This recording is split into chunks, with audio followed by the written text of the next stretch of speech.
Hey guys, it's me, Risa. So I made these amazing almond horn cookies by Sylvan's Kitchen.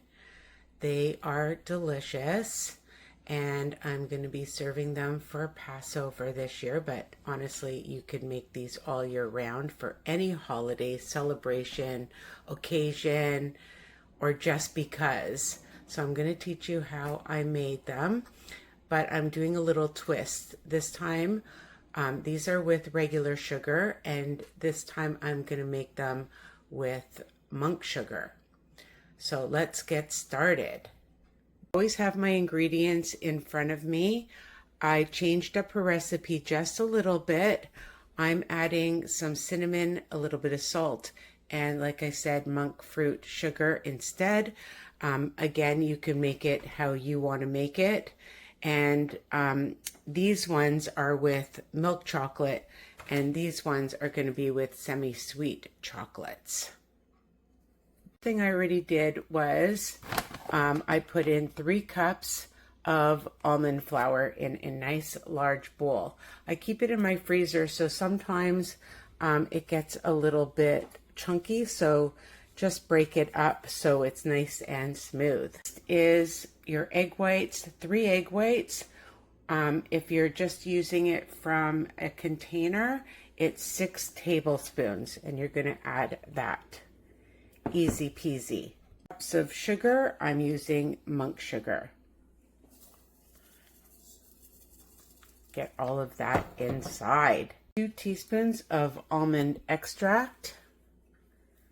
That'll give it great flavor for the almond horn cookies, obviously.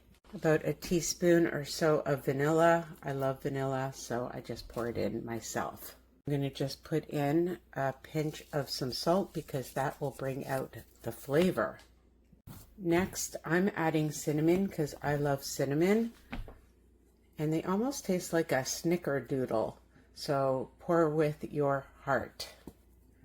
Okay, or measure with your heart. A large baking pan ready with parchment paper. Okay, so they don't stick. Your oven to 350 degrees so it's nice and hot, and you're going to bake them for 20 minutes until they're nice and brown. You're going to mix all your ingredients until everything is incorporated. Once you've blended it really well, you'll see it'll all come together, and then you want to get it into a nice consistency that will come together. A little bit of cold water, which helps to form them into a log, and then you're going to make them into a shoehorn. Okay? Really easy. And you can decide if you want them big or small. Just dip your hand in water and then just grab about a handful. You can use a cookie cutter if you want, and then just simply, roll them. It's like Play-Doh. My students would like this. It's not easy with one hand, but you can see how they're going to be shaped. And again, you can make them thick, you can make them thin, you can make them big, you can make them small. Okay, so I formed all the cookies. I got about 27. You can make them as big or as small as I said. I love the fact that there's no eggs and really no oil if you are only using a little bit of coconut oil for the chocolate, but it's up to you if you want to add the chocolate, but it does add another dimension. So I have these almonds I buy at Costco, of course, best price, and I crush them up so they're nice and small. And all you're going to do is take your cookie, dip it in, and then just spread the beautiful almonds all over it like that. Just shake it off and then add it onto your baking sheet. Okay, that's it. So I finally finished. That was a job, and Sylvan's Kitchen, she makes it look so nice and neat.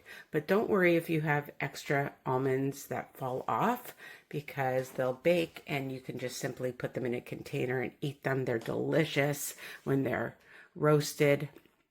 toasted, I mean, and then you can sprinkle them on your yogurt, your oatmeal, or just have them as a great afternoon snack. So they're going in the oven for 20 minutes.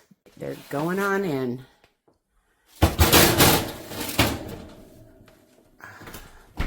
I'm going to set my timer for 20 minutes. That's it.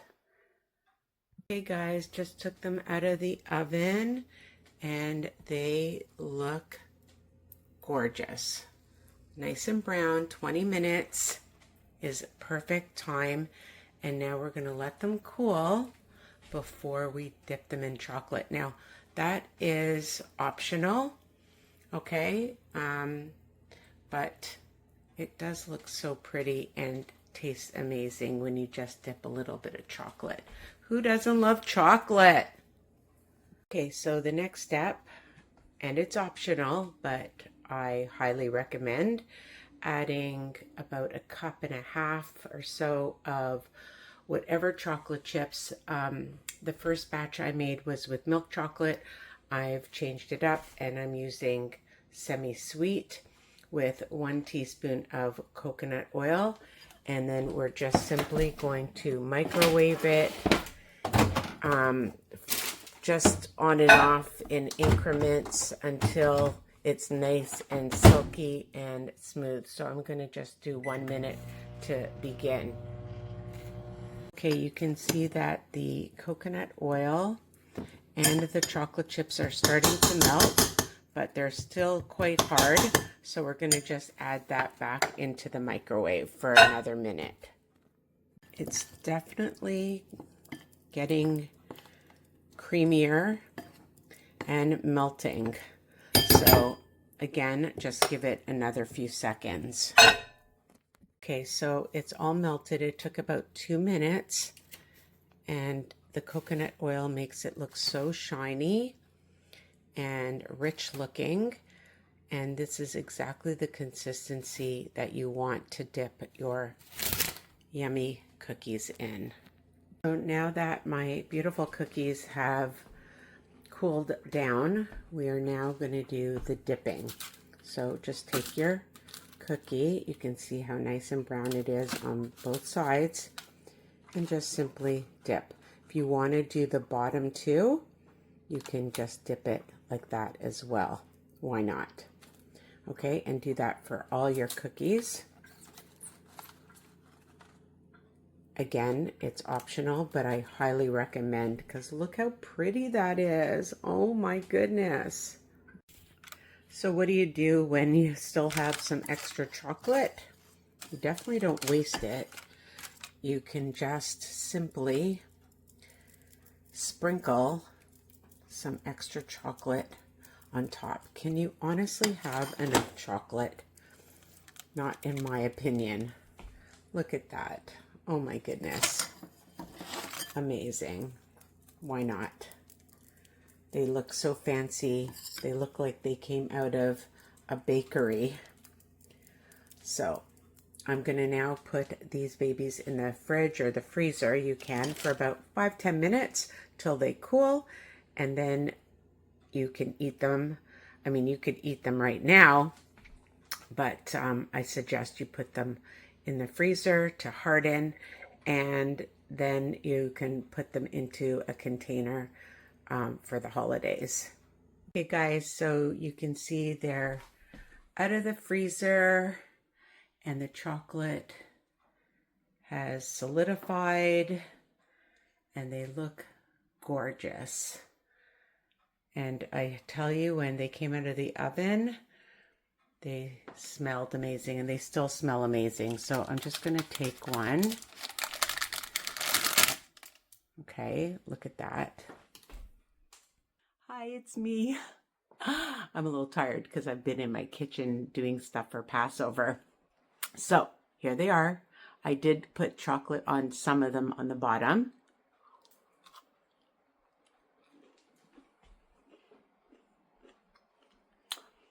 Crunchy on the outside, soft on the inside.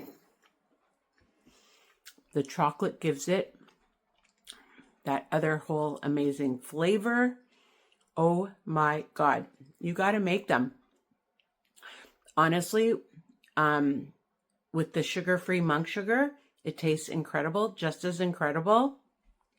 But you do you. If you want to use regular sugar, you could use honey. You could use maple syrup even, I'm sure. Okay, so just going to show you. So these were the milk chocolate ones. I have them in a container. And now I'm going to add these to my other container and freeze them. Add parchment paper to layer so they don't stick. Okay, so that's my other tip. Hope you love this recipe. Thank you, Sylvan's Kitchen, again for this incredible, incredible gluten-free, egg-free, basically oil-free, Passover all year, incredible, delicious cookie. I like making my mother's recipes because it reminds me of her, obviously, and keeps her close to my heart. And I know these were from your dad's bakery, and they are so special and delicious. Take care. Bye for now.